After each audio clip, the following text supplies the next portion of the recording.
right, here.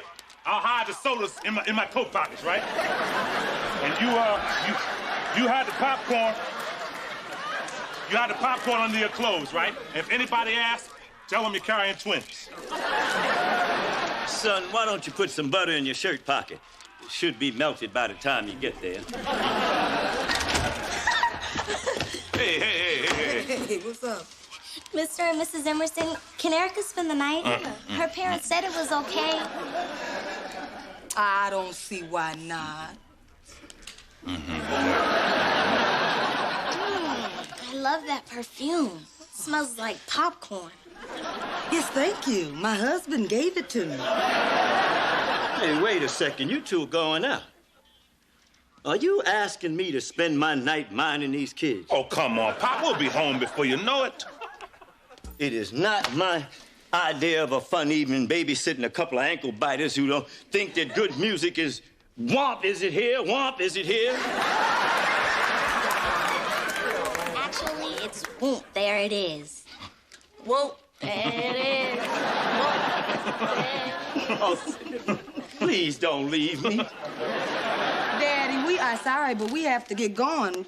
Rock and I might have to drive around for a while till he find a meter with some time left on it. Now, you ain't have to say that in front of them children, Ellen. All right, you two. Don't make any mischief. Now, I may look old, but I'm still as agile as I was when I played third base for the Baltimore Elite Giants. You told me last week you played for the Kansas City Monarchs. I moved around a lot. I was the first free agent. Now, you two be quiet. I'm gonna watch television, and that's all there is to that. That's cool. Channel 13 is running music videos. Big old white. You know what time it is, my Listen to that. They take part of a great old R&B record, add rap over it, and act like it's theirs. How they get away with that? It's called sampling. Oh, I see. So you're telling me that Bonnie and Clyde were just sampling from Banks? Well, I don't know. It sounds pretty good to me. Well, those boys can't sing, but they call themselves musicians. Well, I don't know a heart from a lung, so I guess that makes me a doctor. It takes a lot to be a rapper. Yeah. I mean, you have to know how to scratch records. Not just anybody can do that. Am I right? You're right. Oh, well, we'll see about that. Here, watch this. Yeah, Rap Master Andrew is in the home. You mean you're in the house? Yeah, and I'm not too happy about it either. Rapping is stupid, rapping is stupid, rapping is stupid, rapping is stupid, rapping is stupid, rapping is stupid. Get busy. It's your birthday. Hey. Oh, you kids would dance to a garbage disposal.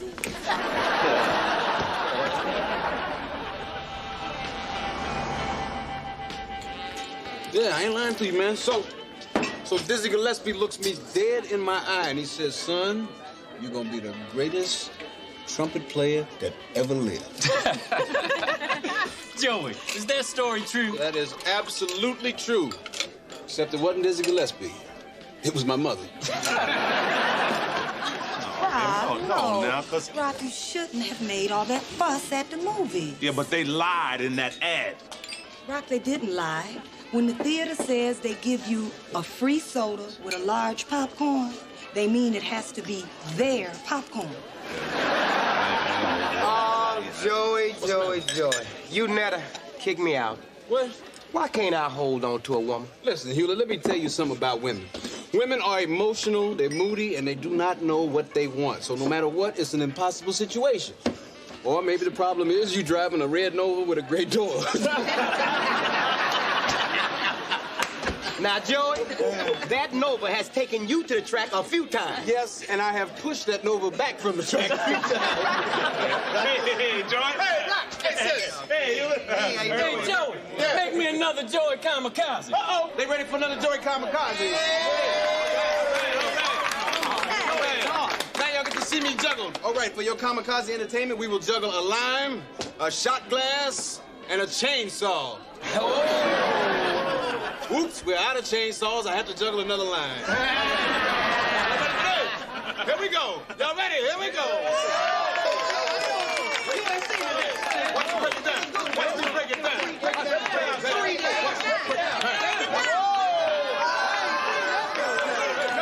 Joey, that is amazing. How come you never do stuff like this at home?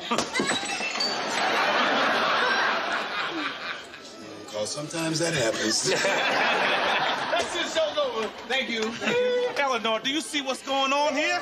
I mean, Joey's making people laugh and they're tipping him for it.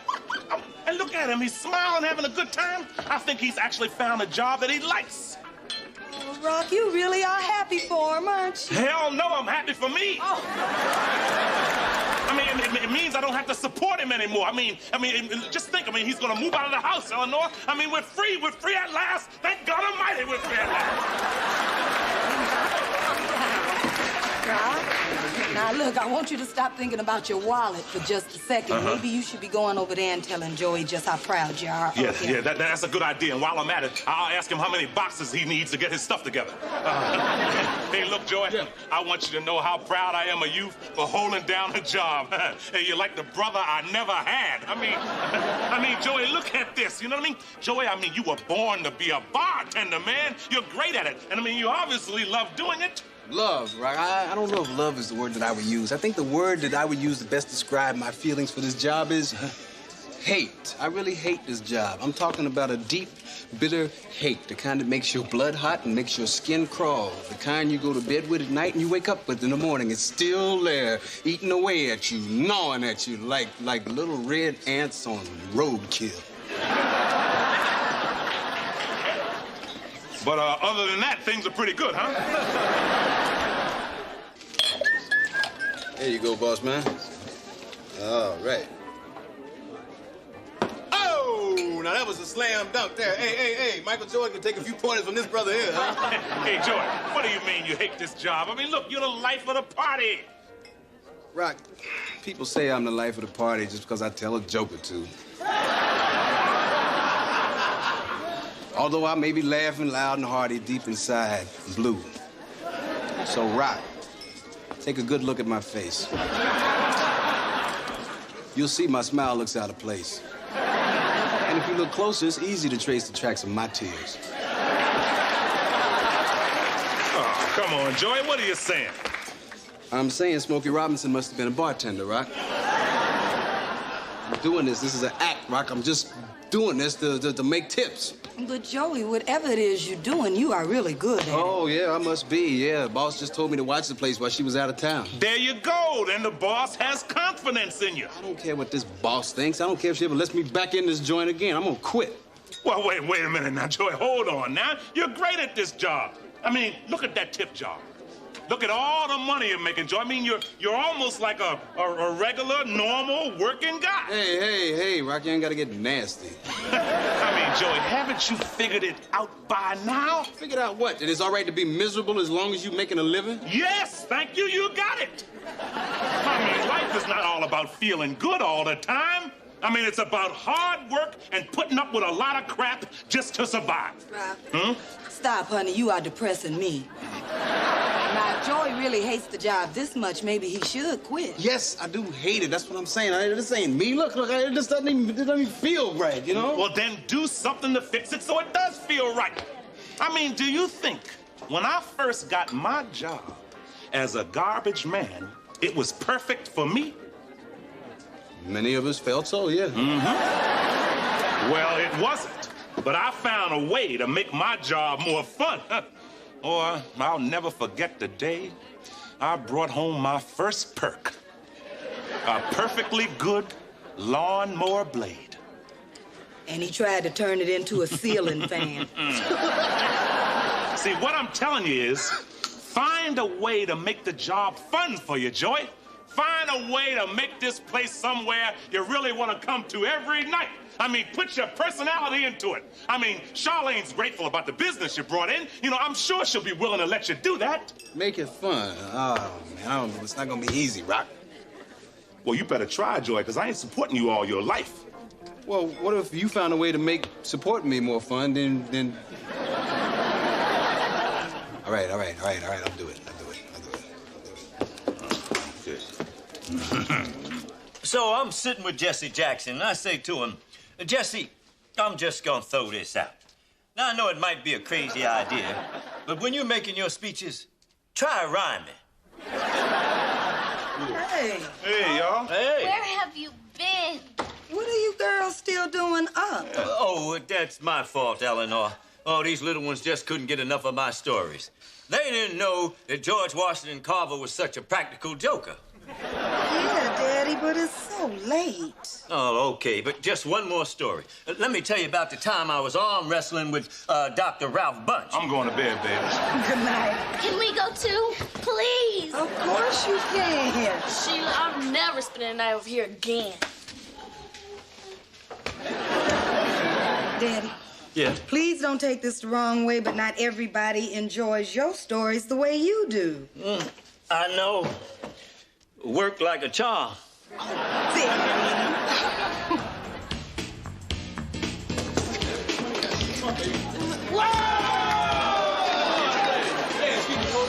Got more customers. Got more baby. Hey, all right. My man. Anthony, Marcus, come on in. Welcome to Charlene's After Hours Gaming Club, where even losing is a pleasure. All right, what we got here, baby? Hey, split them up. Double down on them nines. That man's showing a 6. There you go. Hit it. Make all the money you can. Isn't he great? Yes, I am. Now, my advice is free, but I can use the gratuity. Thank you very much. How we doing over here? Everybody happy? I'm down a bundle, but I'm having a good time. Good man. And guys like you that made Vegas what it is today. Six the hard way. Yes. Hey, you know it's customary for the winner to buy everybody around the chicken wings here. Well, order me up some. Janet! Hey, let's get around the chicken wings for the crap table over here and use the good oil this time, baby. Drain them, all right? So what was yesterday's number, Green? 2:45. What can I do you for tomorrow? Eva, what time am I supposed to pick you up for our date Friday? 7:30. Give me 8:15. But she said 7:30. I know, I'm usually 45 minutes late. I need a pizza, man. It's fresh blood. Listen, baby. We got all these people coming in. We have to put a table in the bathroom. All right. Put your money out. Keep your shirt on. Let's go. Joey, what is the door doing locked? What the hell is this? Blackjack, craps, poker, man? You done made my bar into a casino. No, I wouldn't say that. I mean, I don't have any slot machines and I ain't watering down the drinks. Are you out of your mind? Listen, I know you're upset, but are we making money, Charlene? I got chicken wings flying out I here. could lose my license for this. They could shut me down here. I don't think that's gonna happen, Charlene. Look, man, get out of my way. Everybody, listen up. Listen up, everybody. I said shut up. Thank you. Now, listen. Charlene's is closed for gambling. Now and forever. Come on, let's go. Look, now, honey, look. You ain't got to go home, but y'all got to get the hell out of here. Come on. Wait. You can't close. I need a chance to make my money back. Man, I'm giving you a chance to get out of here without putting my shoe in your butt. Now, let's go. Joey, what is wrong with you? This is illegal. What is wrong with you? Charlene, I know you're upset. I was just trying to make you a little money, and I was trying to have a little fun on the job. Well, let me have a little fun on the job. You're fired. Are you serious? Yeah, baby, listen, you are not cut out to be a bartender at all. Thank you. What? Thank you. Hey, Joey. Hey, Rock, what are you doing up? Eleanor wanted an ice pack. What are you doing up? I'm celebrating. Yeah, I know. Feels good to have a job, doesn't it? Yep, and it feels even better not to have a job. No, you didn't. No, I didn't, Rock. She fired me. Why? Rock, I took your advice. You told me to have more fun on the job. I did it the only way I know how. By gambling with my friends. Gambling in Charlene's? What the hell were you thinking? I was thinking, I like to gamble. Damn it, Joey, I thought thought you were smarter than that. Rock, this has got nothing to do with smart or stupid. I am what I am, and I'm gonna do what I'm gonna do. Yeah, well, that's gonna have to change. Rock, it's never gonna change. You ought to know that. Come on, Rock. I'm never gonna be a 9-to-5 guy like you, so why don't you just accept that already? What are you telling me? You know me? You never gonna have a job? You never gonna have a regular paycheck? I'm supposed to support you for the rest of my life? No, Rock. Look, think of it as betting on me, okay? Now, I don't know where and I don't know how, but someday being me is gonna pay off. And when it does, Rock, it'll be my turn to take care of you. Yeah, well, what if that day never comes? That's why they call it gambling. Okay, you know something, Joy? You know, I don't buy anything you just said. You know something? I know you don't. I'll tell you another thing, too. If you do happen to make it big, you know what I mean? Then, you know, look, I'm gonna quit my job, you know? You're gonna buy me a big house, a big car, and then I'll be able to eat all your food. Fine, whatever you say, Rock. And then I think I'll take this for a deposit. Hey, man, hey, Rock, quit playing.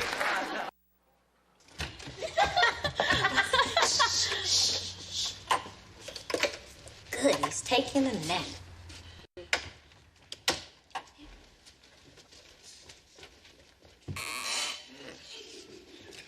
Oh, girls, what a wonderful surprise. Did I ever tell you about the time Shirley Chisholm and Barbara Jordan had a fight over me?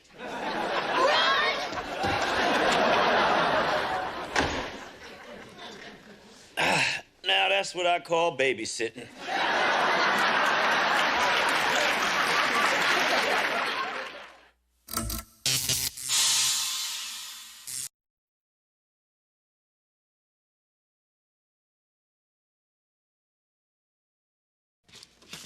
Excuse me, Joey, Mr. Emerson.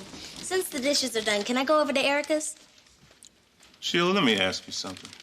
Why do you always call him Joey and me Mr. Emerson? Well, Joey is sort of like a friend at school, and you're like the principal. Do you want me to start calling you by your first name? Yeah, well, I guess we can give it a try. Rock, can I go over to Erica's? No. You can call me Mr. Emerson. Now, you can go over to Erica's, but remember, I want you home before it gets dark. What time is that? 7 o'clock. 8 o'clock. 8 it is. See you. Well, hold on, young lady. I want you here by 7. All right.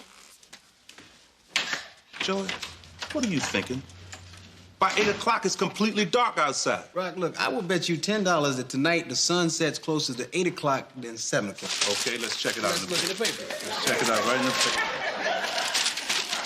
All right, there you go. Sunset, 6:56 p.m. Where's my 10? All right, double or nothing on the barometric pressure.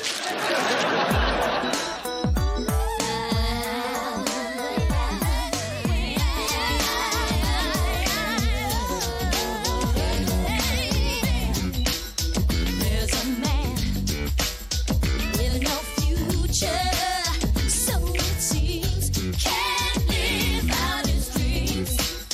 Now he's trapped into thinking he won't succeed, and he can't believe.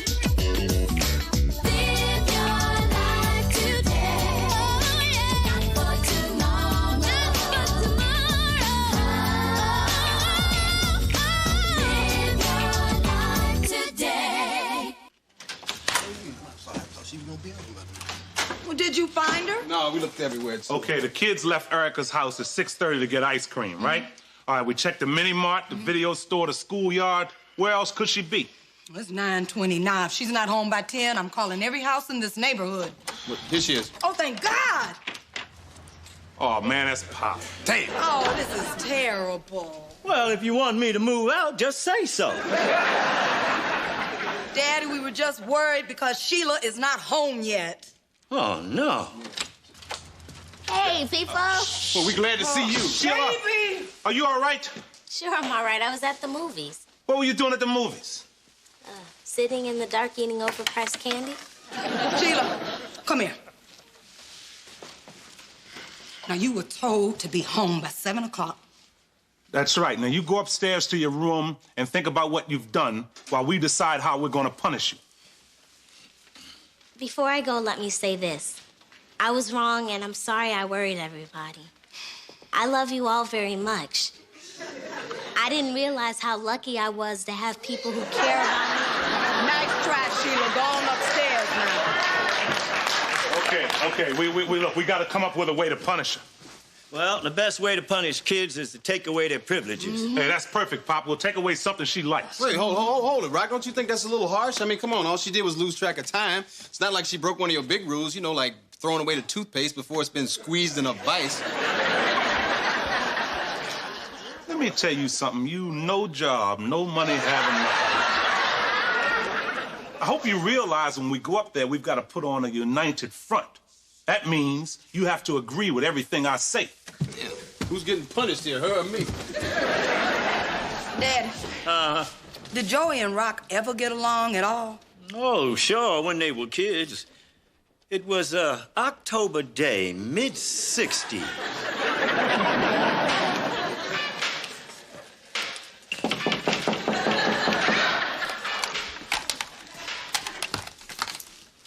Come in.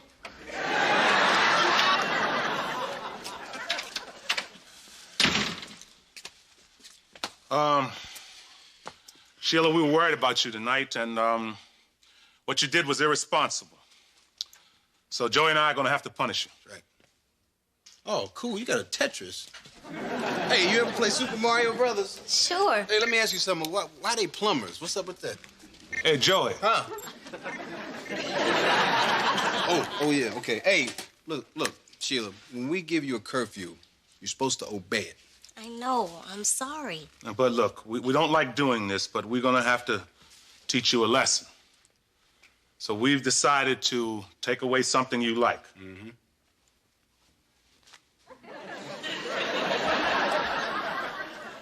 What do you like? Let's see. I like ugly clothes that make me look fat. I like listening to Grandpa Andrew tell stories about when he had a big afro and used to stick it to the white man. And liver. There is nothing like a big slab of liver.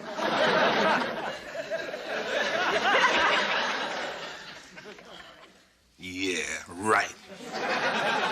Okay, boombox, Walkman tapes, you're into hip-hop music. I'm taking away your music for a week. But I don't really like hip-hop. I just listen to it so the other kids will accept me. It's a peer pressure thing. Actually, I'm heavy into Garth Brooks. Look, Sheila, what you did was wrong, okay? So going without music for a week is not that high a price to pay. Wait a minute, that's not all. You're not going to that TLC concert on Sunday. What? What? But they're my favorite group. I know that. So when you're sitting home Sunday, you can think about how important it is to keep your curfew. But this is the only time they'll be in Baltimore all year. By the time they go on tour again, I'll be old and uncool. I won't be deaf, D-E-F. I'll be deaf, D-E-A-F. Well, can you hear this? Rules are rules, and I'm sorry.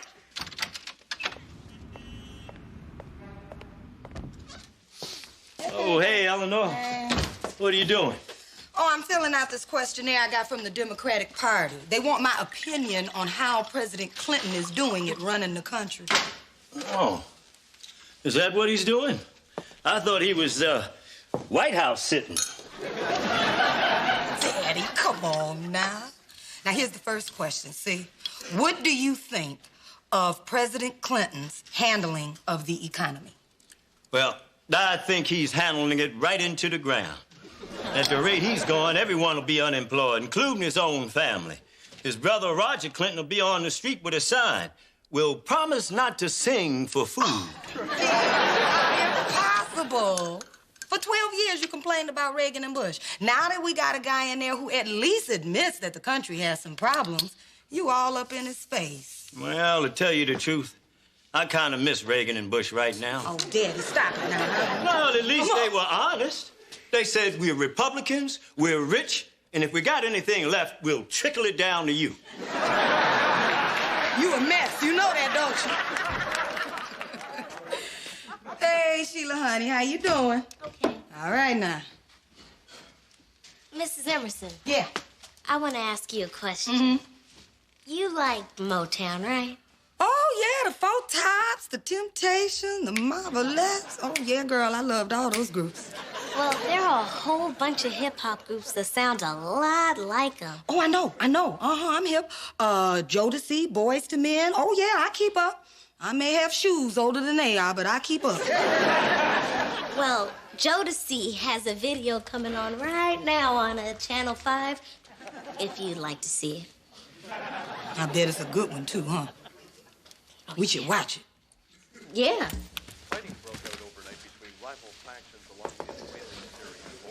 Mrs. Emerson. That's not the Jodeci video. It's the news. I know it's the news. But instead of manipulating me, why don't you try manipulating your mind into thinking it's the Jodeci video?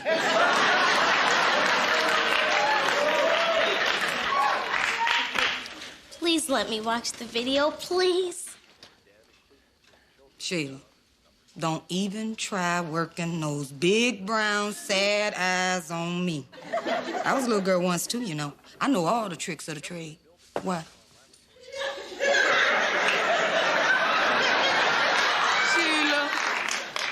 Sheila, please. Please take your punishment like you supposed to. Please pick your lip up off the floor.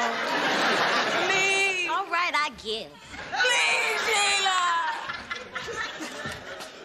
Don't shoot. Hey, Joy, you just in time to imagine the Jodeci video with Sheila. Say what? Just make sure she watches the news. Bebop, what's up? Nothing much. All right. Look, you've been moping around this house all week now. You want to talk about this? You know what it is. I want to go to the concert and I can't. Well, what you did was wrong. Now you got to learn a lesson. Joey, I learned my lesson when Mr. Emerson took away my music. Now, he didn't have to take away the concert, too. That just wasn't fair. Okay, look, now, sometimes Rock seems unreasonable, but he means well. I don't believe I just said that.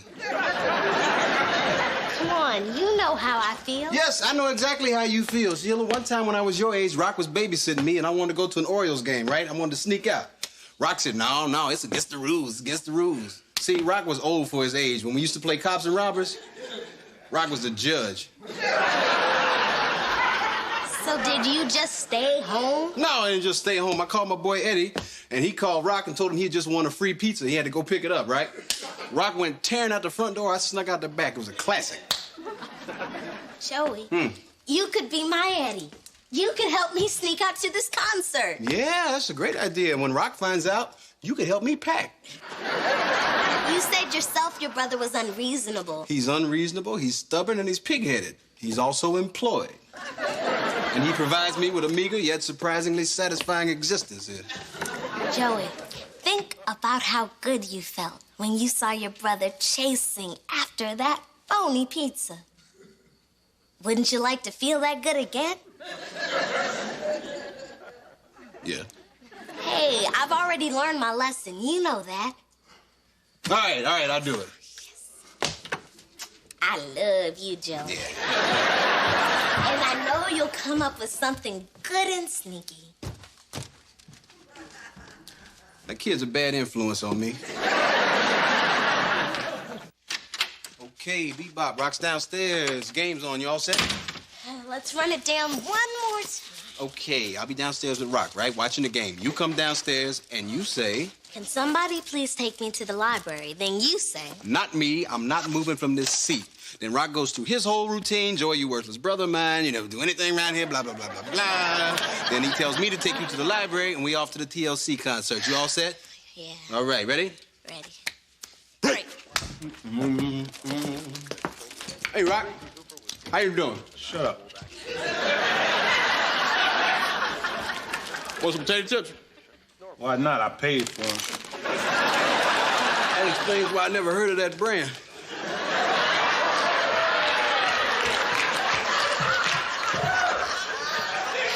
Can somebody please take me to the library?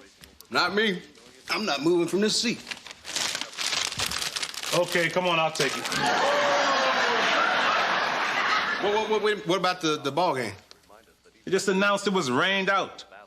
Come on, Sheila, let's go. Yeah, man, you go ahead and take it, because I'm tired. Well, I can understand that, Joey. I mean, you've put in a full 8 hours of inhaling and exhaling. I do plenty around here. I eat breakfast, take a nap. I eat lunch, I take a nap. I eat dinner, and look at this, nap time. Joey, get off that couch. You're taking Sheila to the library. Any napping around here is going to be done by the guy who has a social security number, me. All right, but I need $10 for gas. What? The library ain't in Virginia. Here. Here, take a 5. Now, I'm gonna have me a beer and start my relaxing. You just make sure you stay at the library and help her. Don't worry, Mr. Emerson. He'll be sitting next to me the whole time. Section A, seats 2 and 3. Hey, sweetheart, what you up to? Hey, Rock, baby. I was baking some cookies for Sheila. Oh, I thought I'd cheer her up since she been moping all around the house. Yeah, her and Joey just left for the library. Oh, poor girl. Stuck at the library on the day Joey was supposed to take her to that concert. Yeah, I know. That's the way it goes. You know, you break the rules and you have to.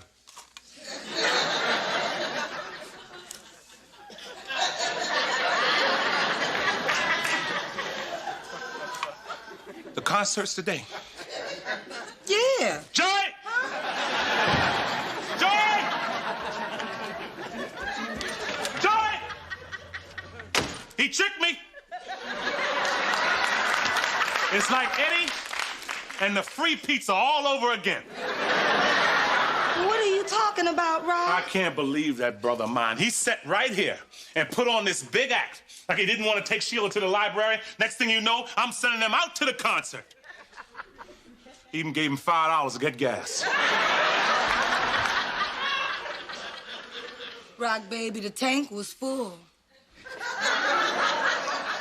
Eleanor, when I see him, I'm gonna need bail money, all right?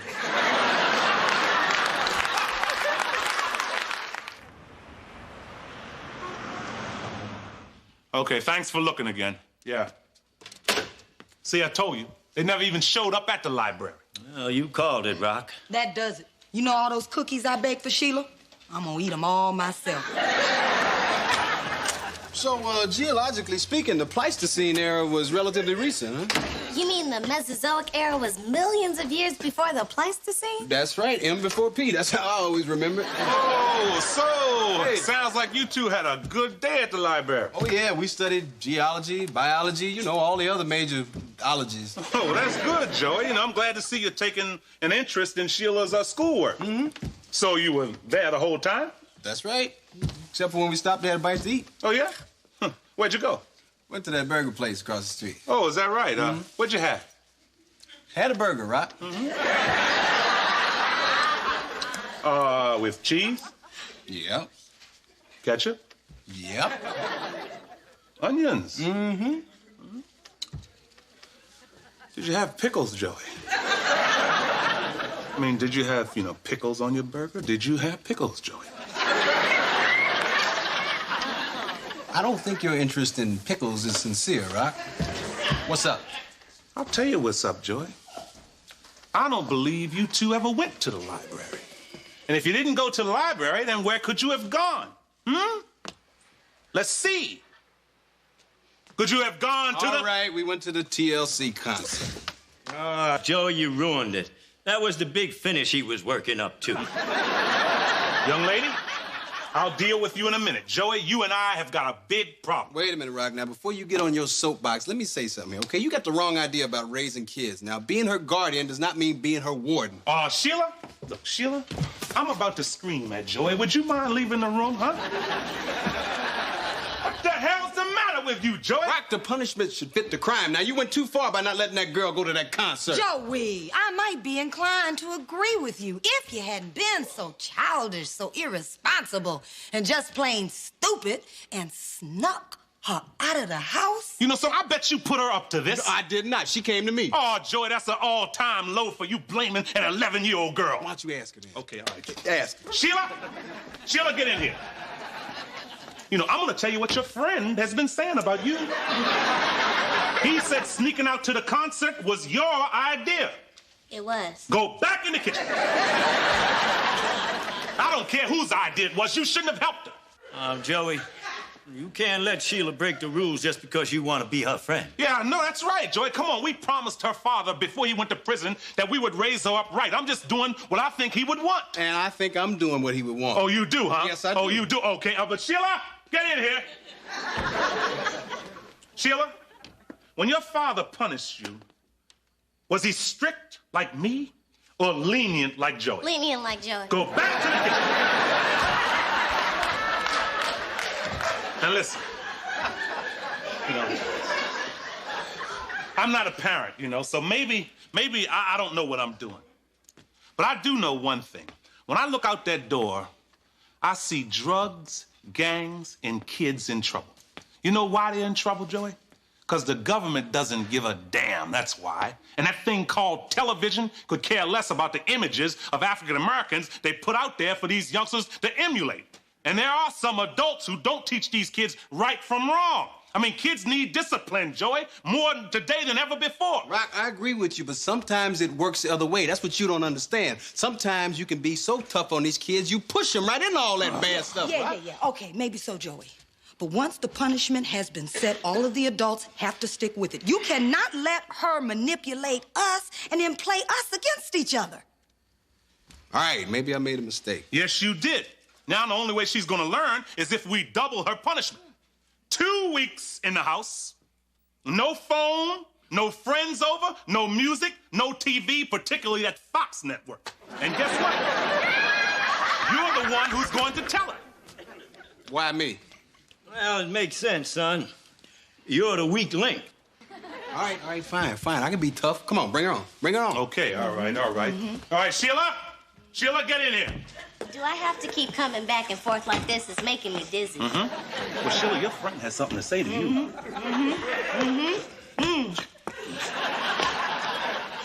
All right, look here, Bebop. Okay, there's something I want No. Use her real name.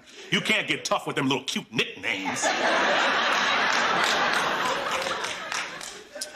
All right, Sheila Hendricks, you did wrong and you're gonna learn your lesson, okay? So for the next 2 weeks, you stay in the house, no phone, no music, and no friends. We serious about these friends? And I'm serious about the friends. Okay, Joey, is that all? Yes. Now you, go to the room? Go to your room. Good. Hopefully now Sheila has learned her lesson. You know, we were strict, you know what I mean? But if that's the only way we can get through to her, that's the way it's gonna be. Yeah, but there's no way of knowing that.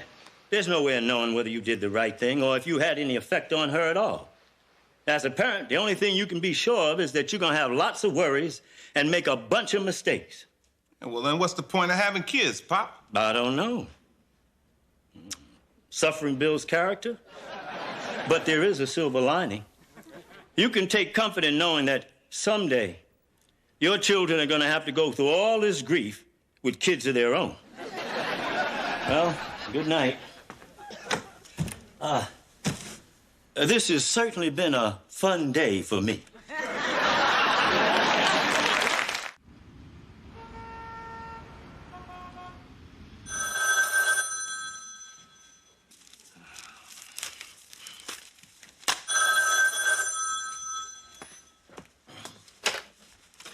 Hello. Sure, we filled out the questionnaire on President Clinton. So the Democratic Party wants a donation from us. Oh, sure. Like most overtaxed working-class families, we're just dying to give our money away. Tell you what, I'll give you $1,000 when unemployment drops to 0, when the homeless have adequate housing, when there's a hospital bed for everybody that needs one, and... Hello? Oh, they cut me off before I could tell them I think I'm Clinton's long-lost brother.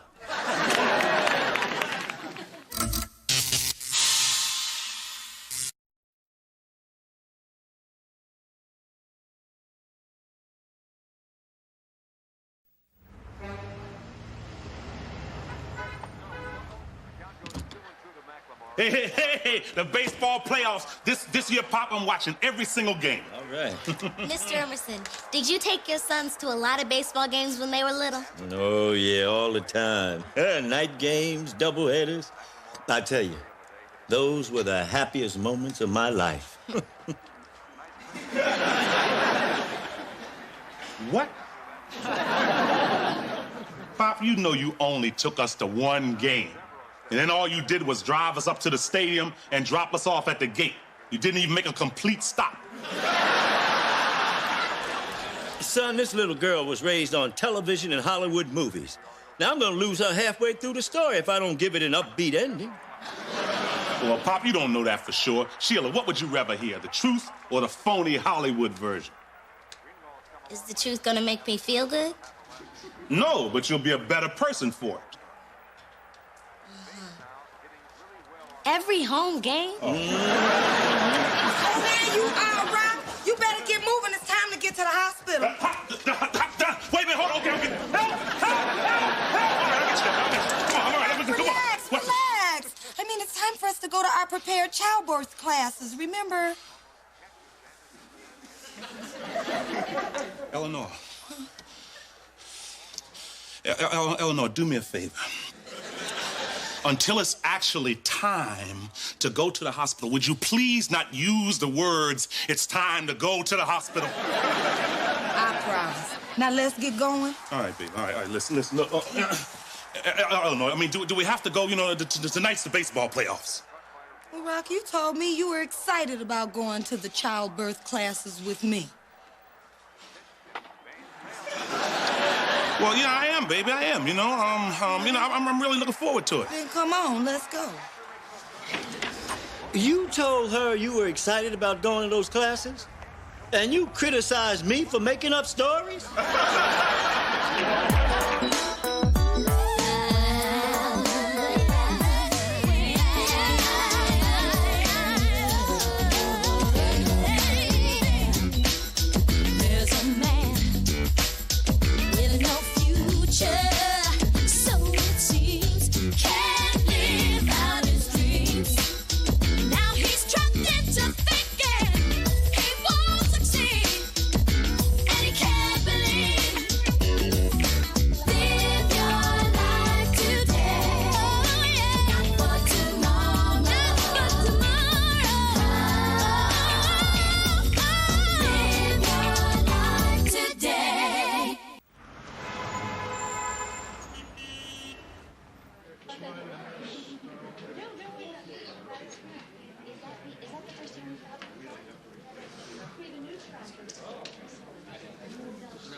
So, are you taking the long course or the short one? There's a short course? Yeah. Wives don't tell the husbands about that because they want to prolong the misery. Yeah, I know, right. To them, it's sharing, Yeah, but I'm going to tell my wife, I want to take the short course. Me too. Eleanor, Yeah, baby. do we have to take the long course? Well, Rock, by the time I'm done, I will have carried our child for 9 months. 9 months of morning sickness. 9 months of back pain and sleepless nights. So after I've put in my 9 months, it would be nice if you could handle a lousy 6 weeks of classes.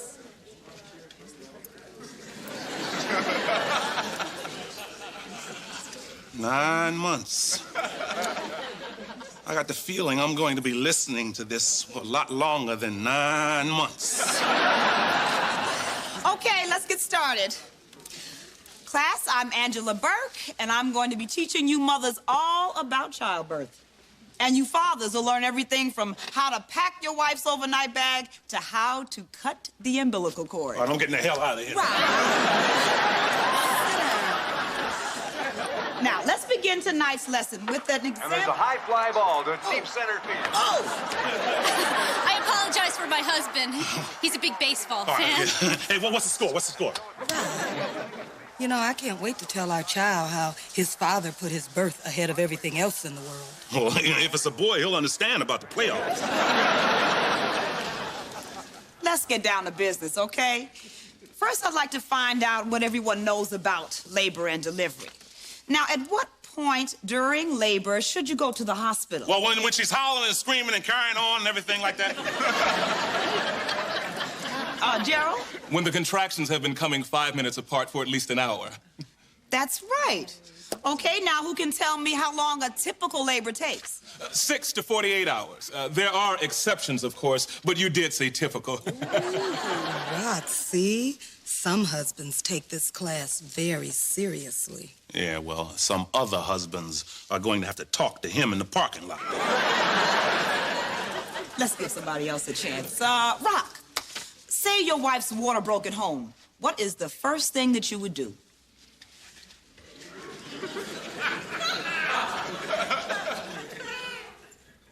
I'd call him.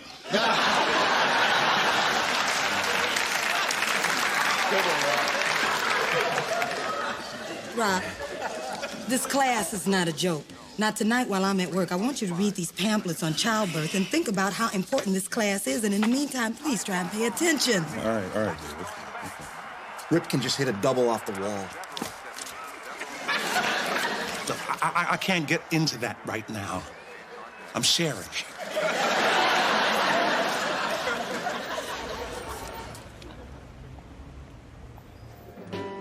I'm telling you, Joy, you know, Eleanor is really taking this childbirth class seriously, you know?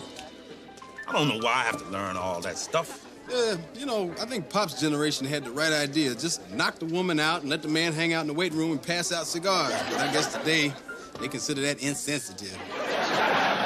Yeah, face it, Rock. Your sperm picked the wrong decade to start working. Thank you.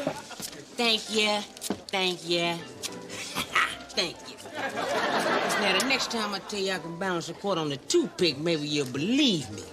Now, I've divorced you from your cash, but you shall have visitation rights. Visit. Bye. Alphonse, what brings you to town?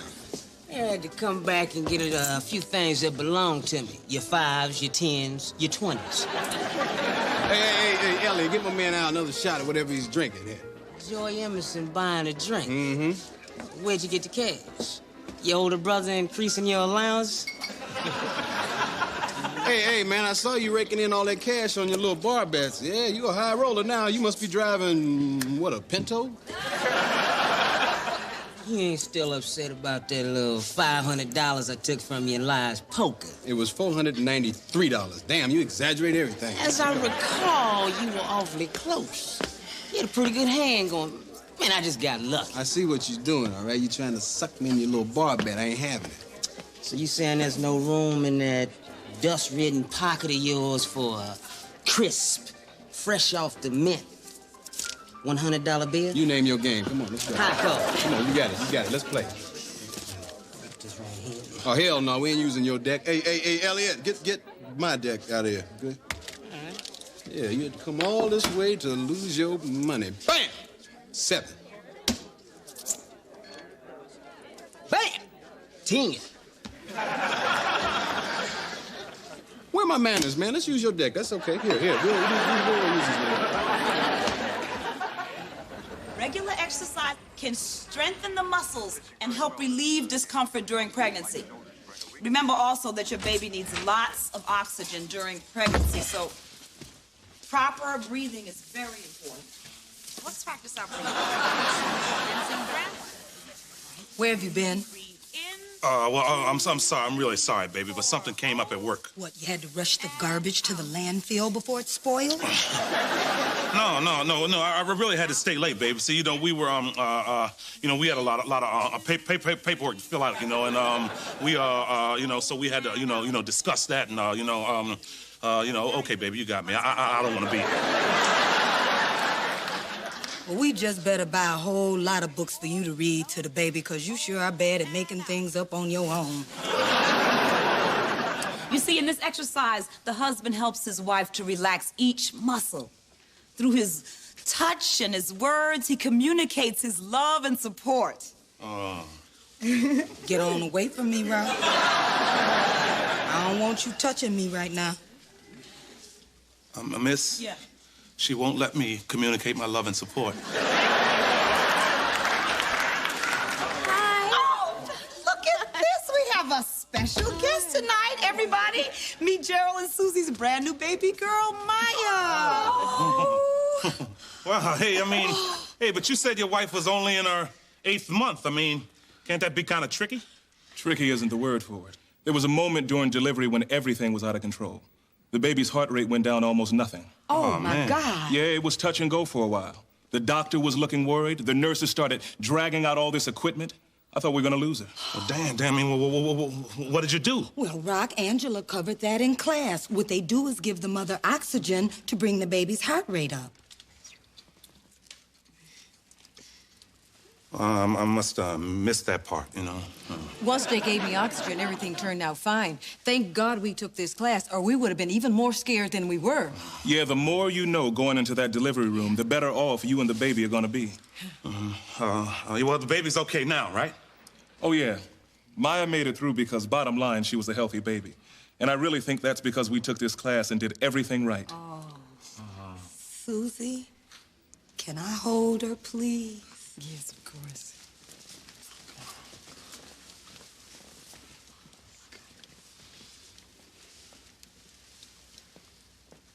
Oh, look, Rock.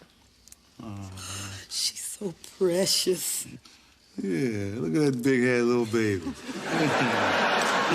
Hey there, little baby. Just think, Rock, we're gonna be having one of these pretty soon. Yeah, I know. And right after that, we're gonna have 2, 3, 4, 5, 6 more.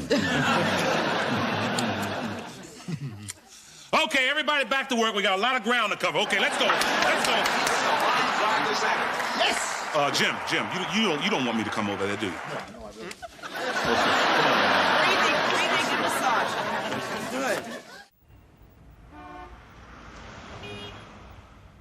And 3 and 4 and rest. And 5 and 6 and rest. And 7 and 8 and rest. Okay, break time. Eleanor, you've got to do more exercising now. Rock, I'm having a baby. I'm not trying out for the Redskins. All right, look, if you're not going to exercise, then drink some water. No, Rock, no more water. I'm wrinkling from the inside out. But the baby needs it now. According to this pamphlet, a pregnant woman should drink at least 8 glasses of water a day. But that's for the average baby. Since it's my baby, I say 12. Rock, I said no more water. I've got high and low tides in my ankles. Well, come on now. This is important now. The pamphlet said it's important. Oh, really? Show me where it says right there. Funny. I don't see it anywhere. All right. Rock, please tell me that this odorless, colorless lump isn't our dinner. This dinner is low-fat and full of complex carbohydrates. Just what a pregnant woman needs. How about that? I didn't know you could get all that nutrition from boiling a boot. That ain't no boot, baby. That's a bird. Well, I'm sorry. Given my age and my sophisticated palate, I'm craving a more exotic cuisine. I think I'll break open those cheese and crackers I keep in my nightstand. Hey, Joey. Hey, Pop. What you got there? I got some cheese and crackers I found in your nightstand. Joey, I can understand you not wanting to eat that mess in the kitchen, but why couldn't you take yourself out for a dinner? Well, I kind of lost all my money on a stupid bar bet with Al Fontaine. Al Fontaine? Yeah. I forbade you to see him when you were 9 years old, and I forbid you to see him now. Pop, I'm over 30. You can't tell me who to play with anymore. Joey, didn't you once lose $500 to that man? It was $493. Man, why does everybody just blow it out of proportion? Well, you just stay away from him. Now, you can't beat Al. You gamble for fun. He gambles for a living. Hey, Pop, I can beat him. I can gamble for a living if I wanted to, too. If I won some more. Oh, Joey, these dumb bar bets are beneath you. Why can't you just walk away? Pop, it's not the money. It's the thrill of putting yourself on the line, Pop. It's the excitement of taking chances. Well, since you love taking chances, that cheese expired 3 years ago.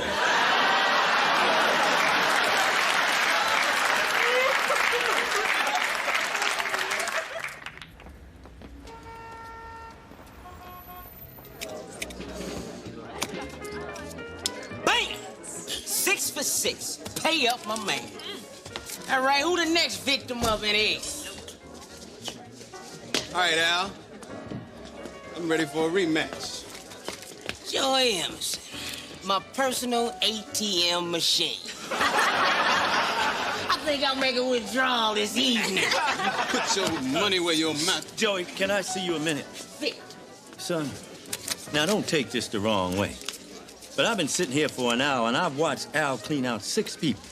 When you walked in, I swear I saw a big 7 on your forehead. Pop, listen, you don't understand. I'm working an angle. I got him, I'm gonna take him. Watch. Son, I'm sure you've got a good game plan, but maybe you should go home now. You know, I really like you in that shirt. Pop, check this out, right? All right, Al, here's the game. I got $100 that says I can recite the alphabet backwards, clean, no mistakes, faster than you. What the hell kind of bet is that, man? That's the kind of bet you make in a bar on Sesame Street. Well, if you watch Sesame Street, Al, then you know that the alphabet is the one with the letters and not the numbers. All right. Start the clock. Go. ZOXWVUT SRQP ONMLK JIHG FEDC BA. Time to pay me. Bang you!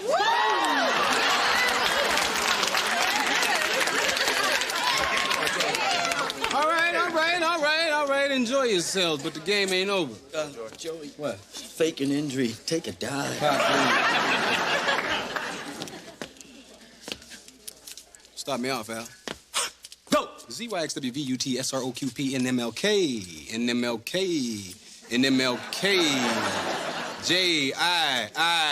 JIOU $100. Hey, drinks on Al, yo.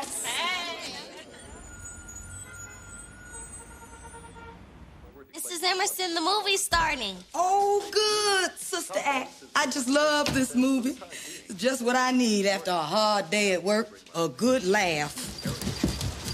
Well, I'm glad you're home, Eleanor. Hey, look, I found something new for the baby. Music. Rock, the baby's not in the mood for music. The baby just wants to kick back, do a little swimming, watch Whoopi Goldberg. Well, no, baby, this is important, you know? I read in the 3rd trimester that the baby can pretty much hear everything, and they find music very soothing. So I'm playing him classic jazz.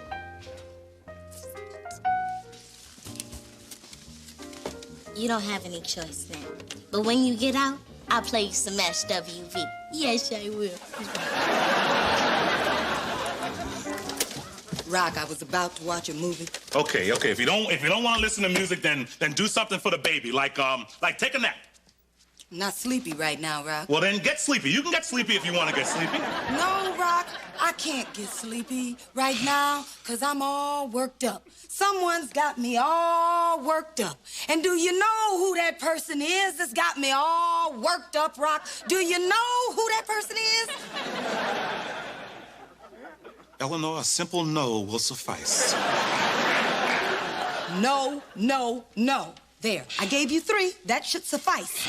Rock, I hate it when you boss me around like this. You know you can be a very controlling person. Oh, come on, Eleanor. You're pregnant and you're just acting a little crazy, but that's okay, baby. Look, I don't get you. You know what I mean? You get mad at me at the class for not paying attention, so I start paying attention. And you get mad at me for paying too much attention. I mean, how can I be controlling when I'm too busy being confused?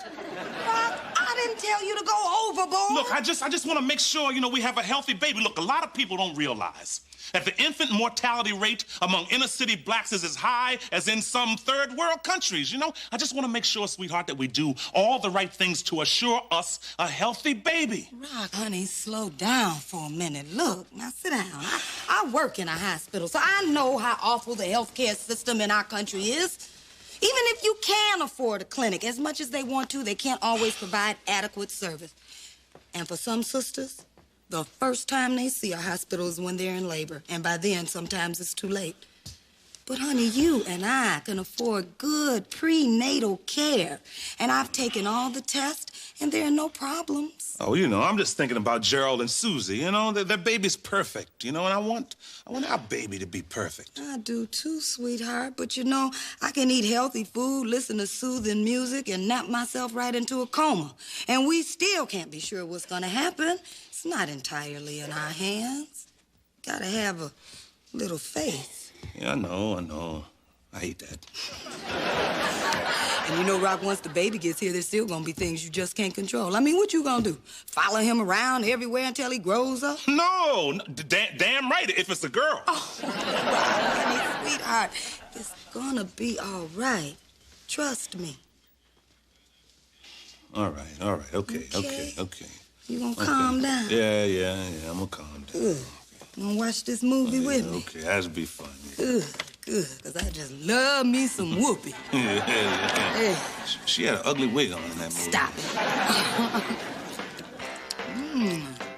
Popcorn good. Yeah, a little too much salt, baby. You might get dehydrated. No. I'm gonna get you some water, okay? No, Rock. I like getting water. I like getting water. Rock, I said no. My nose should be sufficing.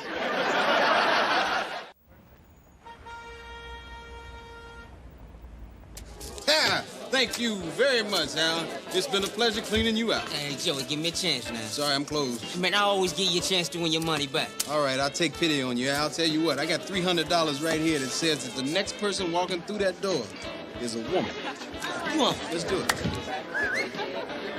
Well, I left my lights on. Thanks for telling me. Well, don't mention it.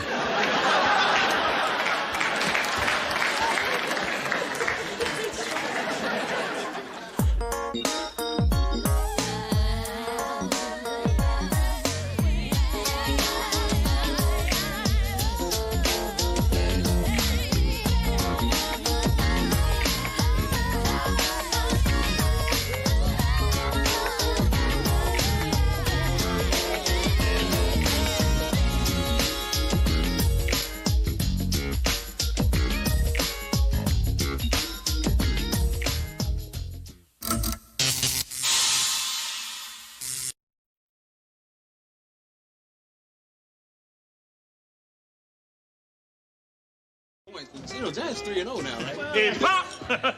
Hey, Pop! You're gonna love this. I found you a clock radio on my route. Oh, no. Is it like the one you gave me last month where the radio works but the clock doesn't? Not at all, Pop. With this one, the clock works, but the radio doesn't.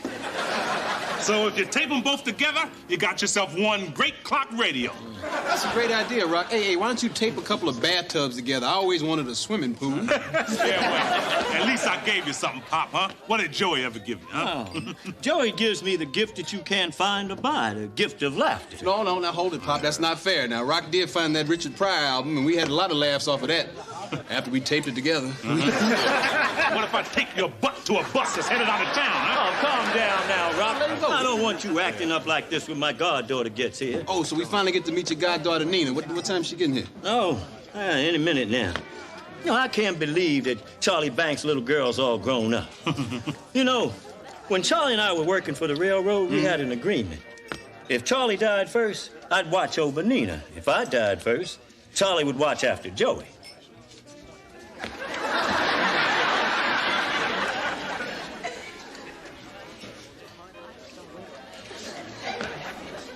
What about me, Pop? Oh, Pop arranged for somebody to look after you, too. Yeah, I wonder what carnival he's with now. No, Charlie was gonna take care of you too, son. I was just teasing. I'd just love to hear you say, what about me, Pop? So, Pop, what's Nina doing here anyway? Well, she's on vacation. Life's not been treating her too good lately. After a 2-year engagement, the poor girl got left at the altar. Oh, man, that's rough. Hey. Well, Pop, I've been in a lot of relationships, and they can be pretty hard, Maybe it's a good reason why this guy broke off with her. Uncle Andrew. Oh, Nina. Like, maybe he lost his damn mind.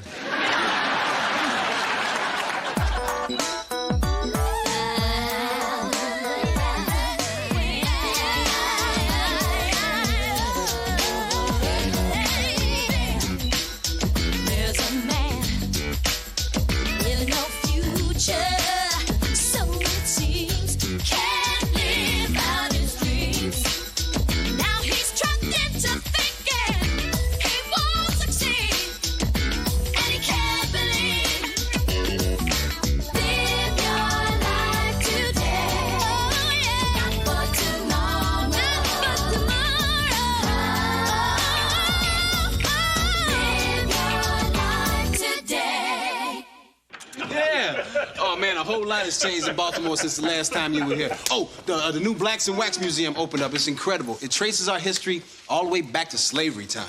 Joey, how do you know so much about Baltimore? Well, there's nothing I like better than strolling up and down the streets of this fine city, you know, soaking up the ambiance. Yeah, that's funny. You've never strolled to the employment office and soaked up a job. Oh, hi, you must be Nina. Oh, Daddy's told us so much about you. I've heard an awful lot about you, too. Oh, it's so nice to meet you. Rob, could I borrow you in the kitchen for a minute? Okay, sure. I'll be right back. Sheila's got some real good news to tell you. Oh, Lord. Okay, what's up, Sheila? I got an A in social studies. Hey, that's great. Hey, that was your weak subject, huh? Hey, let's celebrate. No. There's no need to celebrate, Mr. Emerson, because you already promised me that if I got that A, you'd get me anything I want. That's right, anything you want. What do you want? A dog. No. Now, you can't just break a promise to that girl like that. Well, this house can barely fit the people who are in here now, you know. Now, I'll get you a present, but it's going to have to be something smaller. But I love animals. Well, then I'll get you a rabbit's foot. How about a cat? Cats are smaller than dogs. No cats. Cats have fleas. So did our couch when you first bought it home. Look, I'll get you something, you know. No cat or no dog, but I'll get you something. I've got an idea. How about a pony? A pony? See how good a dog looks now? And after we left the amusement park, your daddy and I took you to the Orchard Street Church. Oh, Nina, that church is a museum now, and it shows how it used to be a stop on the Underground Railroad. Oh, you got to see it. It's got all kind of pictures, everything. You would make a great tour guide. Maybe if you're not too busy, you could show me around. It'd be my pleasure. Great. Now, if you excuse me, I need to use the ladies' room. It's upstairs, first door on your left. Oh, you do know where everything is. Yeah, and if you hang around long enough, I'll show you some places that aren't on the map. I was hoping you would.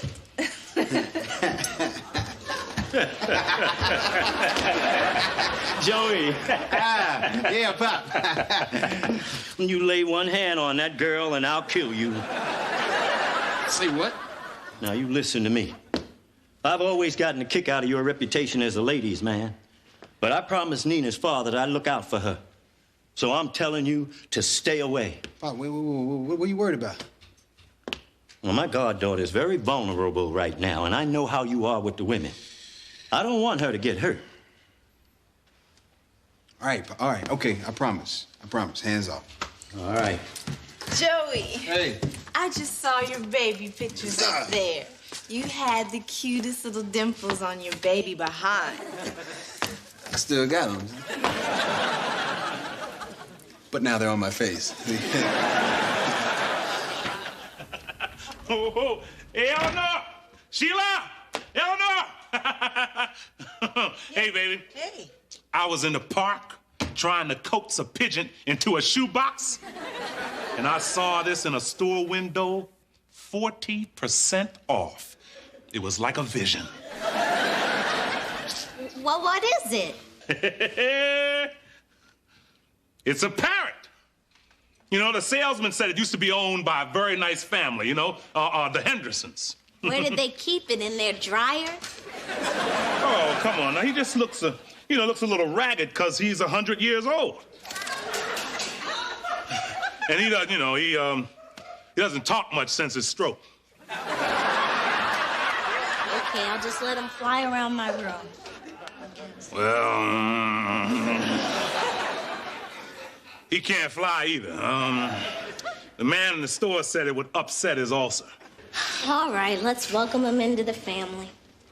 I think I'll name Mr. Wrinkles. Great. An old, no-flying, no-talking parrot with an ulcer. Probably one of Tom's.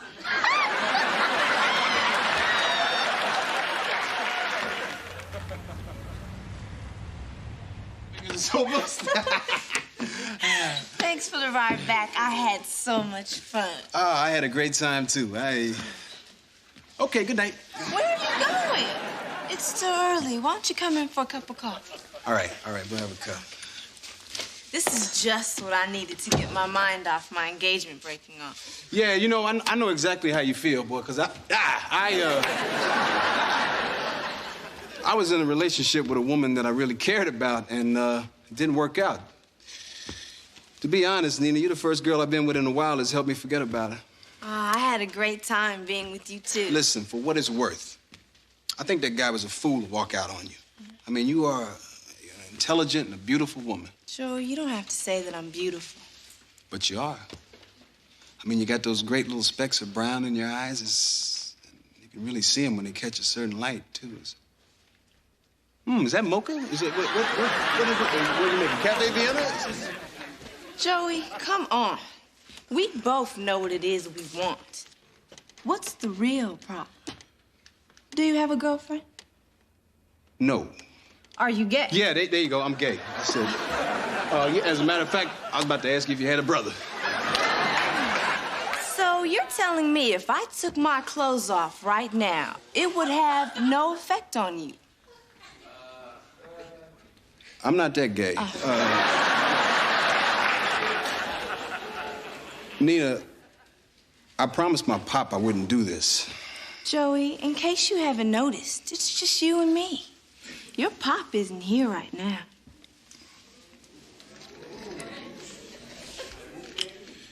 And it's a damn good thing. Well, good morning there, Mr. Wrinkles. Come on, sleepyhead. Time to wake up.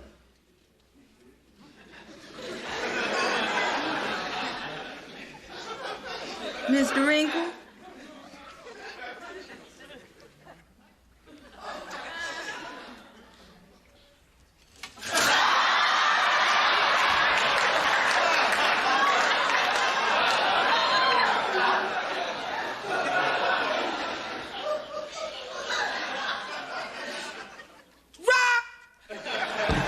What's wrong, baby? I was just saying good morning to Mr. Wrinkle. Uh-huh. Why don't you go say good morning to Mr. Wrinkle? Oh, Lord! Well, hell no, you a nurse? Do something. Sure, Rock. You pound him on the chest and I'll give him mouth-to-beak resuscitation. Rock, he's dead. Take that thing back to the store and get our money back. I can't, baby. I bought him as is. Well, now he's as was. Morning, everybody. Morning, Daddy. Daddy, we got some real awful bad news. Oh? Mr. Wrinkles died. After just one day? Oh, that's awful. Well, Joey owes me $20. Anybody make coffee? Daddy! You better take Mr. Wrinkles outside and bury him before Rock gets some money-saving dinner ideas. Hey, family, good morning, good morning. Hey, son. Hey, Pop. Hey, Pop, look here. Did you see what Clinton said yesterday about the budget? You know, I think he should take your advice. You slept with Nina, didn't you? Why would you say that? Well, number one, you got in late last night. 2, you never read the newspaper. And 3, you smell like Jean Narte. All right, listen, Pop, listen. It's not how you think, all right? Now, she practically threw I don't herself want to in hear Wait a minute. I can explain this to you, Pop. You gotta listen to what... Man, this day is starting out great. Pop's mad at me.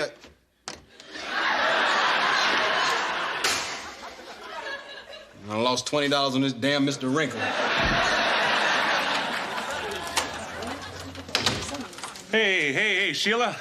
What you got there? Check this out.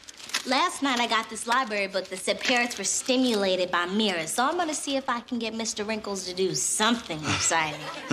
Yeah, well, anything he would do at this point would be pretty exciting. Sheila, we've got to talk. Sure, what's up? It's about your parrot. See, he went to a place where there's, a lot of crackers.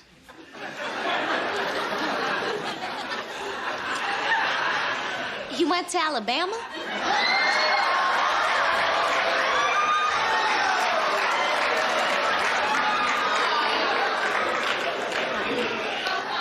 Not those kind of crackers. He went to heaven. Mr. Wrinkles is dead? I know this isn't easy for you, kid. He was a good bird. A kind bird. He may not have been with us long, but he enriched the lives of everyone he touched. Now can I get a dog? No!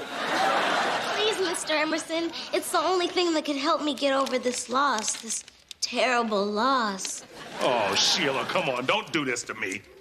What a chip. You know, I worked real hard to get that A this semester. It's not my fault the thing died after one day. Oh, well, okay, wait a minute. Now, wait a minute. I'll get you another pet, you know, but it's still gonna have to be something small. How about a nice fish? Great, a fish. I can't even get a pet with feet. Hey, Bebop, Hey, Rock, come on, let's watch the football game. You know, I sat out there for 3 hours dealing with that pitcher. Hey, Pop! Pop, the game's about to come on.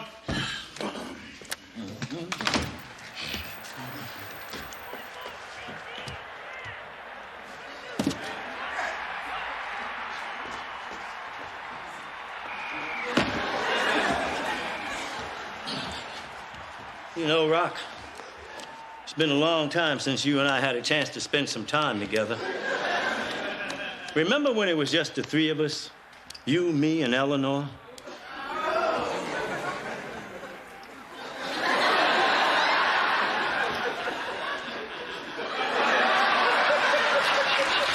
Yeah, I remember, Pop. Too bad it can't be like that again. I miss hanging out with my favorite son.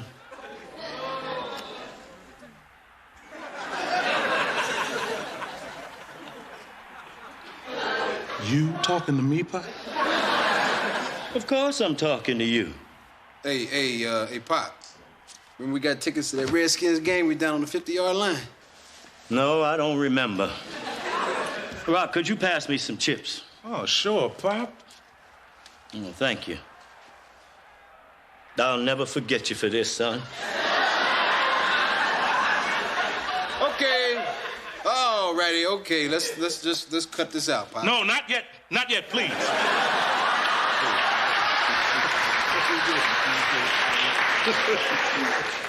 Pop, you want to say something to me? Come on, say it to me. Okay, I'll say it. You had no right to take advantage of that poor girl. Pop, that's not how it happened, okay? Now, the whole thing was her idea. I told her that you were against it from the start, Pop. She said you weren't... I don't care what she said. I told you she's vulnerable right now. When she comes to you expecting a real relationship, how are you going to tell her it was just a one-night stand? I'm trying to tell you, Pop, it wasn't a one-night stand to me. I really like Nina. I think we can get something going, Pop. Come on, Joey. None of the women you tell that line to believe it, neither do I. Hey, Joey, look, come on, man. You went against Pop's wishes. Why don't you just tell him you're sorry? I'm sure he'll forgive you. All right. Pop, I'm sorry. Yeah, right. Save that phony apology for Nina when you dump her. Come on, Pop. Now, wait a minute. What do you want from me? Well, I don't want anything from you, Joey. See, that's the point. All your life, I've been making excuses for you. Why you can't get a job. Why you can't support yourself. Why you gamble so much. 2 days ago, I asked you to do one thing for me that was important to me, and you couldn't even do that.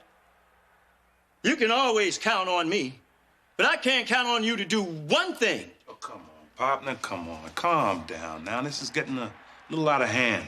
Joey, you don't care about anybody. Not even your own father. I've wasted my time on you.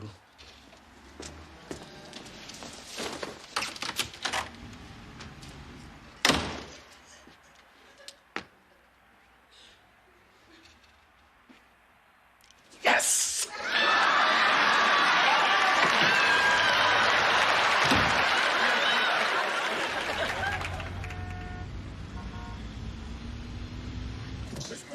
Hey, Nina. Oh, baby, I'm glad to see you. Look, I've been thinking about you all day. You know, it's funny, Nina. You know, you're always looking for somebody special, but it's always when you're not looking for them is when they seem to come along. You know what I mean? Joey, we have to talk. I had a lot of fun last night, and I think you're a real nice guy, but... Ho. Nina, if I didn't know better, I'd say you were trying to dump me. I guess I am. I think what I was doing was using you to get back at my ex-fiancé. I'm sorry. Oh, okay. So you think what, like I'm some toy you can just like play with, right? And then just throw away when they're... Wait a minute, that's what women usually say to me when they throw wine in my face. Look, we could still be friends. No. Don't even go there. See, me and Moses brought that line down from the mountaintop.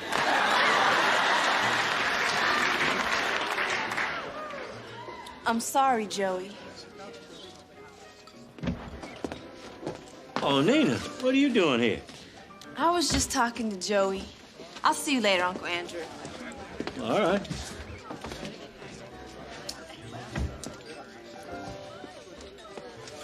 What was that all about?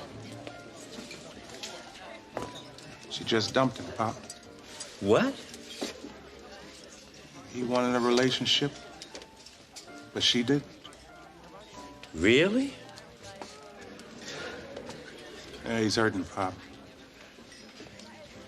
So he was telling the truth, and I didn't believe him.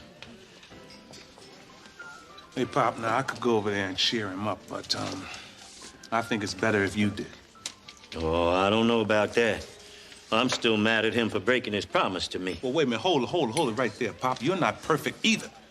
I remember when we were kids, and you promised to take me to ball games, but you didn't. You promised you'd buy me toys, but you didn't. You promised me... All right. That was 25 years ago, you big baby. Hey, son. Pop, you come over here to dump on me, just take a number. Oh, Rock told me what happened with Nina. Well, you must be pretty happy about that, then, huh? Oh, no, Joey. You're my son. I don't like to see you get hurt. And look, some of the things I said last night, maybe I was just angry. Yeah, well, I guess I had it coming, you know. I mean, I made a promise to you, and I broke it. Yeah, you did, but I should have believed you when you said you were serious about Nina. Now, I know you said you were mad last night, but sometimes that's when the truth comes out. I mean, is that what? That's how you really feel about me? Like you gotta make excuses for me? Oh no, Joey. I'm proud of you. I'm proud of both my boys. I got one son who's a garbage man who fills the house with stuff he finds in the trash. And I got another son who spends all of his time at the track. I'm blessed.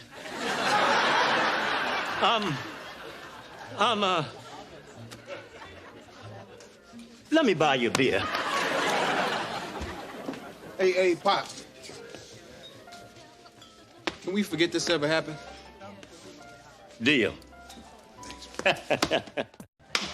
Hey, how you guys doing over here, huh? Couldn't be better. Yeah, well, I'm glad to hear that, you know?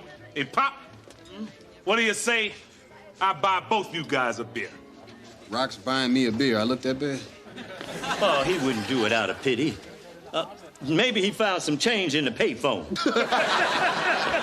Or he's gonna get one beer and 3 straws. Hey, Rock, why don't you tape some glasses together, call it a picture?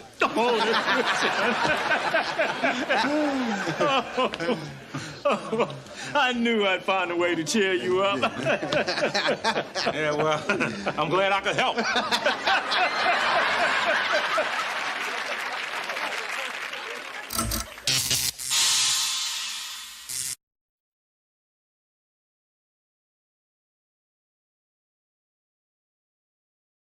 There it is.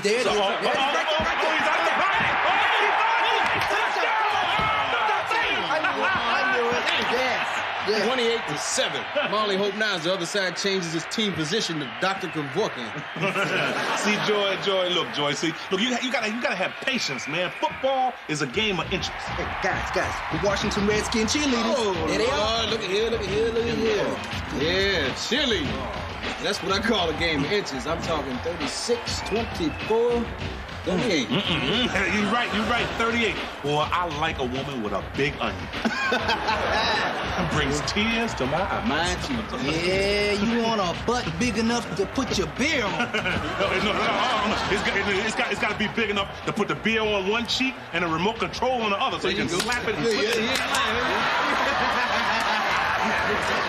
Yeah, man. Don't even tell me where you put the TV guy. How long you been standing there, sweetheart? Baby? Long enough to know I got a few onions to fry.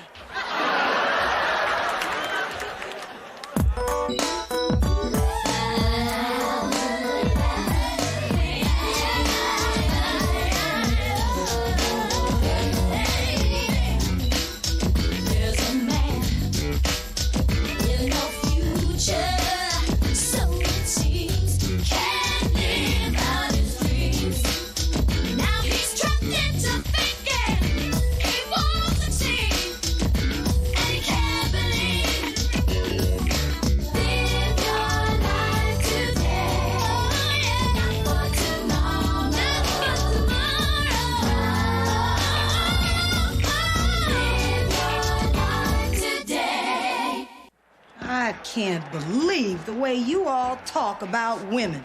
You guys are dogs. Come on, sis. Now, if these women gonna go through all this trouble to learn all this precision wiggling, shoot, I owe it to them to watch. Well, if you gonna watch them like that, you're gonna need a bib. Eleanor, you know, we're not just gawking at these women. I happen to respect the female form as a beautiful work of art. Oh, and which work of art did you respect more, Sly, your ex-wife or the woman she caught you with? Damn, that's cold.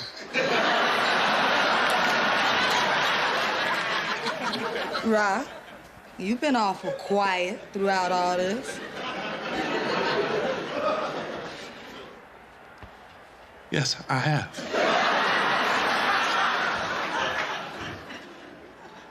Well, why don't you tell us what you think, Rock? I think I'm the luckiest man alive to be married to you. Oh, Rock, why don't you just come on out and admit it? You like looking at all those pretty girls, 'cause I'm all fat and pregnant. Oh, that's not true, Eleanor. I like looking at pretty girls before you got fat and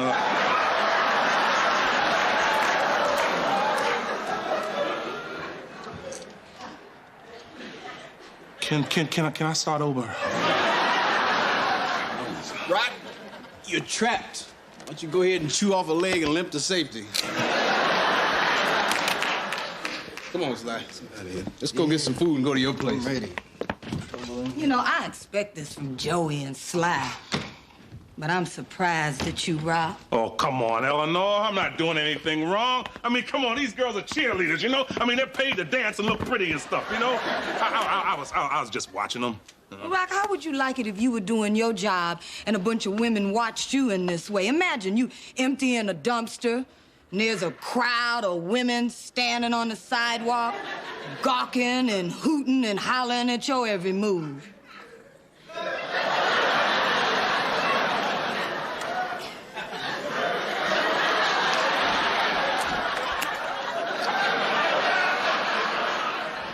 Rock, you better come back here from where you are. Oh, come on, Eleanor. You know, you're making a big deal out of nothing. Rock Emerson, you are avoiding the issue. Uh-oh. She called him by his full name. What does that mean? It means Rock better start eating some crow or we'll be eating fried bologna for dinner. Oh, listen, my son Stevie is gonna drop by. Could you tell him we went over to my place? No problem. Well, what's wrong? Nothing.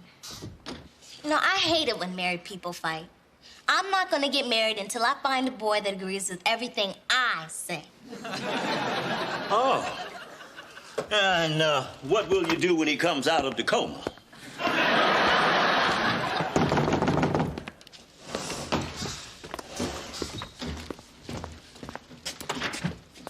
Hey, Sheila, baby, how you living? Your father said he'd meet you at your house. Bye.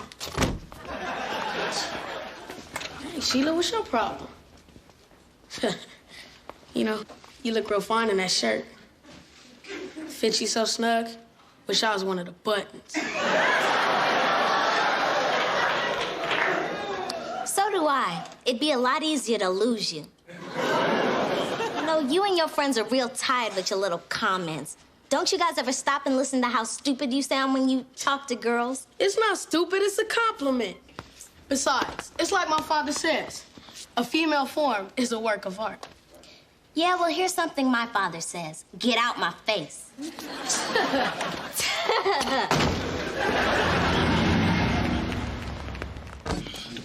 Oh, son. Yeah, Pop. I have a favor to ask of you. It's my turn to come up with a field trip for my group at the senior center. And I was wondering if you'd give us a tour of the racetrack from an insider's point of view. You know, I'd love to, Pop, but actually, I think your friends would have more fun hanging out with Rock. You know, this is the time of year that the seagulls return to the dump. All right, son. I'll just tell him that you're a very busy young man with his whole life ahead of him. Unlike those veterans and widows whose days are dwindling down to a precious few. All right, I'll take the old folks to the racetrack. See, I also figured you could get him a little seminar first. You know, on the ins and outs of horse racing. No, Pop, no way, okay? Forget it. Oh, yeah, you're right, forget it. Why should you do anything for me? I'm just your father who stayed home from work to nurse you when you had the chicken pox. Of course, I lost a week's pay and a promotion, and it probably delayed my retirement 5 years. But that's all right. Have them here by 3 o'clock. Yeah, that was easy. I didn't even have to bring up the time you set fire to the Christmas tree. Mrs. Emerson, could you drive me to school? I don't want to take the bus because I don't want to see that doofus Stevie Bartlett. Why is Stevie a doofus? Well, he's always saying stuff to me, telling me I'm pretty, telling me I've got nice eyes and nice hair, rapping stupid songs to me. See, he thinks he's all that, but he ain't nothing but a poop butt. Now, Sheila, you don't have to take anything off of this boy you don't want to. This is 1993. Today, women stand up for themselves. Just like Anita Hill stood up to that Clarence Thomas. Yeah, but Clarence Thomas still got on the Supreme Court. Uh-huh. Well, that's not a good example. It's more like that woman that stood up to that boy from the Kennedy family. But nothing happened to him either. I hear he's a doctor somewhere. Uh-huh. That's not a good example either. Well, look, Sheila, I'm sure there are many cases where a brave woman stood up to a powerful man and won. Name one. Tina Turner. Yeah!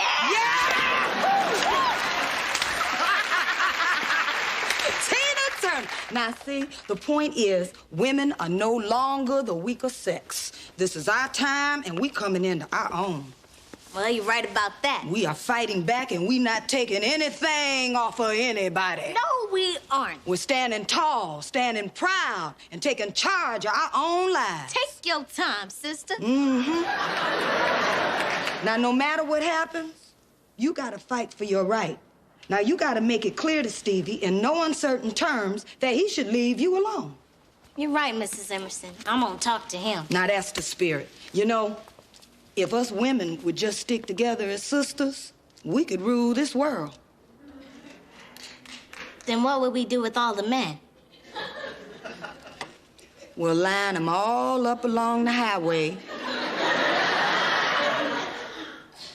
Just in case we get a flat tire.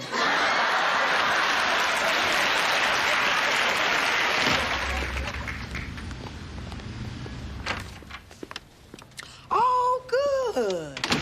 You're home. I got you a present. Oh, so you're not still mad at me? Oh, Rock. If I were still mad at you, would I have bought you this? The 1994 Redskin Cheerleaders calendar. And since I know you're as interested in their minds as you are their bodies, you can read all this valuable information that shows them as complex individuals. Take Kiki, for example. She's an avid rollerblader who would like to end world hunger and then get her own apartment. Yeah, that's very funny, Eleanor. Very. Well, I'm glad you got a good sense of humor about this, Rob, because it makes me want to give you your other present. Oh, yeah?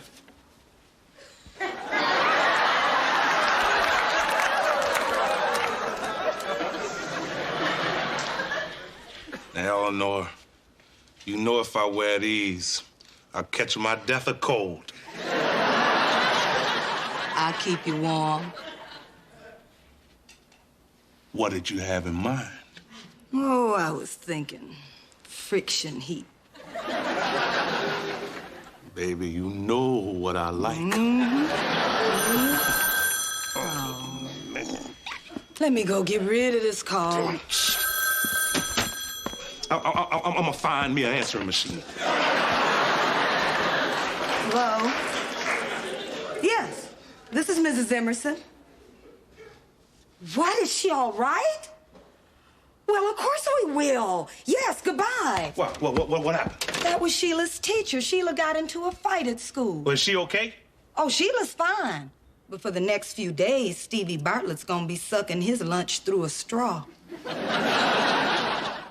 Okay, Rob. So Sheila's teacher wants us to come by after school. We're gonna sit down with her and Sheila and Stevie and his dad, and we're gonna talk about this. Well, I still don't get it. I mean, why would Sheila hit Stevie? Because he's been bothering her at school. He's been saying things that make her feel uncomfortable, telling her she got pretty hair, pretty eyes. Wait. That's it? He compliments her? I mean, you can get hit for that?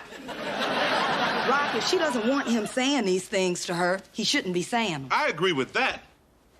But what did you tell her to do about it? I told her she didn't have to take any of that stuff off of him, and I told her she had a right to be left alone and that she should fight for that right. Oh, okay. You told her to fight. Eleanor, let me ask you a question. I mean, is it possible in your current frame of mind about men being nothing but no good, rotten dogs that you encourage Sheila to want that little boy? Okay, Rock, so this is all my fault? I'm beginning to think it is. Well, let me tell you something, Rock Emerson. Whoops, full name fight.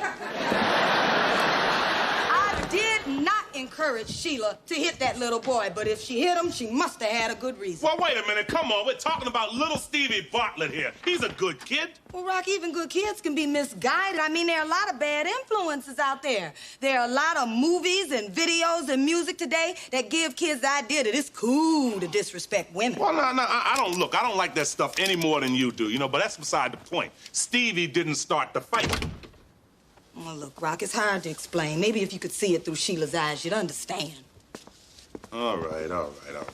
Whatever you say, sweetheart. Look, school's not out until 3,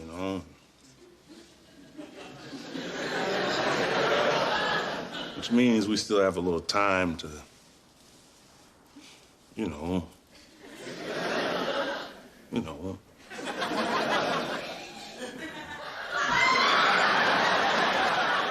Rock, if you think I'm in the mood for any, then you don't know you know what from your never mind.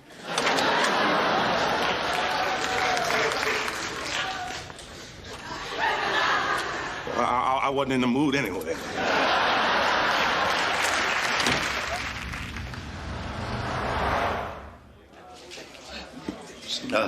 They're all here now, son. You got your little talk prepared? Yeah. You know what, Pop? I'm thinking, if this seminar works out, I could do TV infomercials on gambling. Like those late-night real estate hustlers. Check this out. Okay, I'm in a yacht, right? Surrounded by girls in bikinis, right? And then I get Cher to drop in, and I pretend to be surprised. Like, oh, Cher, look, ladies and gentlemen, look. Come back, son. Folks, let's get started. Come on now, take a seat. Take a seat, everybody. Make yourselves comfortable. There we go. Good afternoon, everybody, and welcome to Win at the Track, the Joey Emerson way. Now, before we start, let me warn you. I could make you all millionaires, so don't get mad at me if your taxes go up. All right, let's skip the opening monologue. Okay, in horse racing, there are several key factors that you have to keep in mind.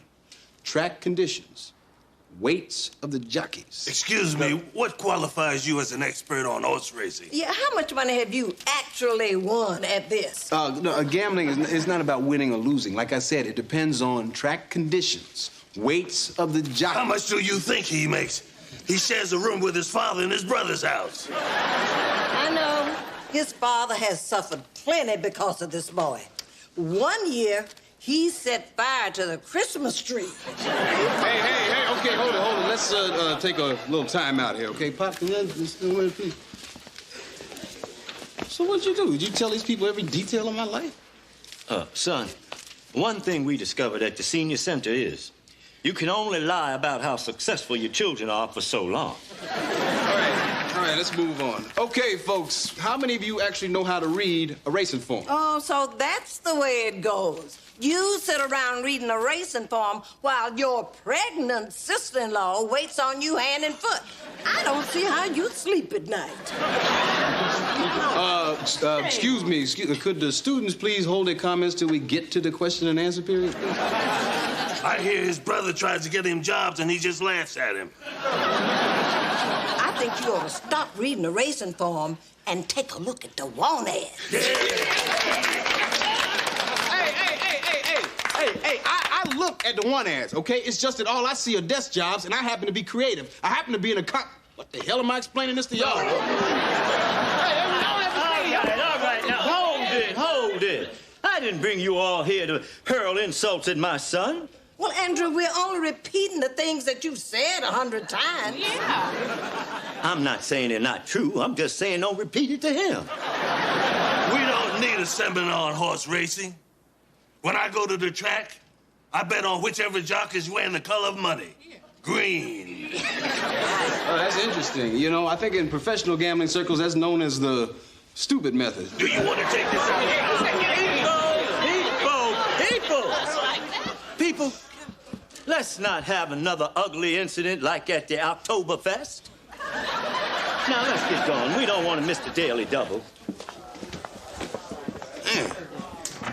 Listen, Pop, I don't too much feel like going to the track now after the way these buzzards have picked at my carcass. Oh, come on, Joey. We're counting on you to drive the van. Yeah, that's the least you can do for your father, you bum. Hey, you want to take us outside? All right, I'm playing. Give me a hug.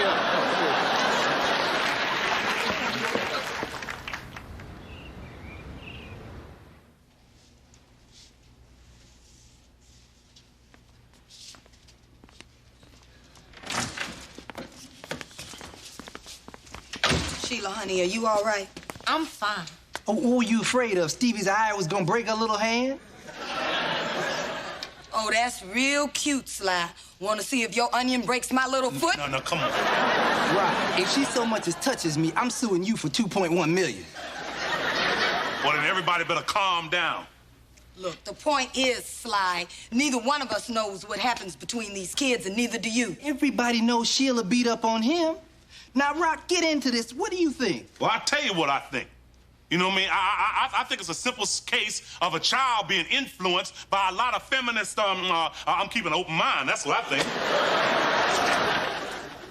All right. Thank you all for coming. I know we're all concerned about what happened, and I think the best way to get to the truth is to hear from the students themselves. So, Stevie, why don't you go first? Well, I was standing in the schoolyard, minding my own business. Sheila passed by, I complimented her, and she went off on me.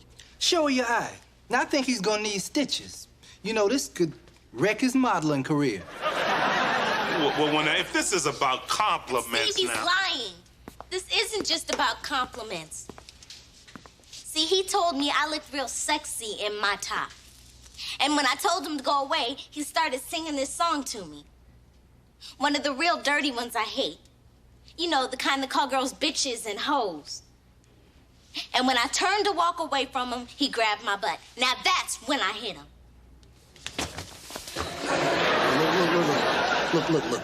Now, maybe he gets out of hand sometime, but the boy's just a kid. You know, he'll grow out of it. No, wait a minute, Sly, wait a minute. Now, we're talking about a 12-year-old boy here grabbing at girls' butts.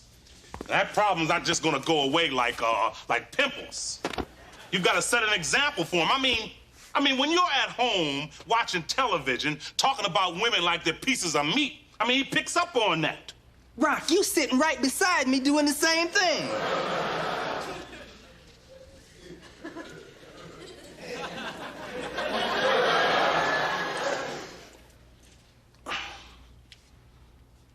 Well, I don't have a boy.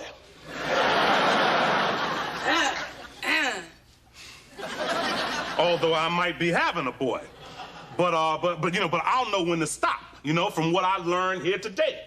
Mr. Bartlett, you, Stevie, and I are going to have to discuss this problem, so would you come with me, please?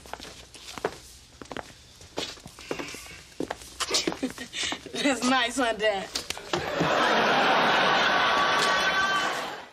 Sheila, baby, I am so sorry that you had to go through all of this. Yeah, me too. Look, Sheila, sometimes guys can be really stupid. Like I was stupid, Eleanor, accusing you of getting Sheila all worked up.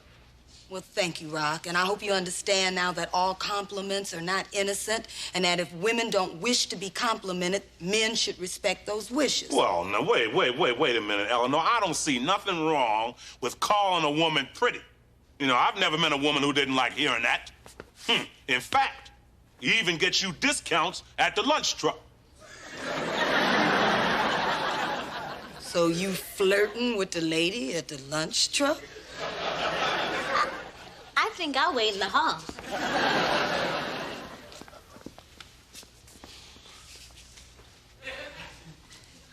I ain't flirting with nobody. I'm just trying to paint you a picture. Well, let me paint you a picture, Rock. Big bald husband, on the couch in his brand new drawers, by himself.